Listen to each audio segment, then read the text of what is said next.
ফিরে এলাম বিরতির পর। আবারও নজর রাখবো সংবাদের দিকে। বিবিআই স্কুলের ঐতিহ্য রক্ষায় এবার সরব হয়েছে কংগ্রেস এবং ইউনিফর্ম প্রত্যাহারের দাবি তারা তুলেছেন।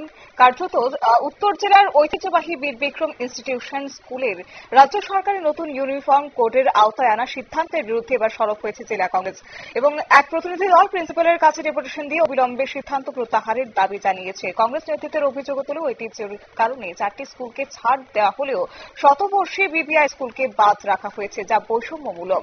তাদের বক্তব্য কি রয়েছে শুনুন। মিডিয়ার মাধ্যমে শুনতে পেরেছি, যখন ত্রিপুরা রাজ্যের আগরতলাতে এনএসইউআই সহ বিভিন্ন ছাত্র সংগঠন তার বিরুদ্ধে আন্দোলন সংগঠিত করে, তখন রাজ্য সরকার ত্রিপুরার 4টি স্কুলকে ঐতিহ্যবাহী স্কুল বলে সেই ড্রেস কোড থেকে ছাড় দিয়েছে।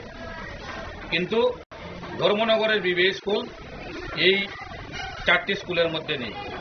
আমরা ধর্মনগরের জাতীয় কংগ্রেস দলের আপনারা শুনলেন তাদের বক্তব্য এবং তাদের মতে বিবিআই কেবল একটি স্কুল নয়, উত্তর ত্রিপুরার সাংস্কৃতিক ঐতিহ্যের প্রতীক। কংগ্রেস হুঁশিয়ারি দিয়েছে যে সিদ্ধান্ত যদি প্রত্যাহার না হয় তাহলে আগামী দিনে তারা গণ আন্দোলনে সামিল হবেন।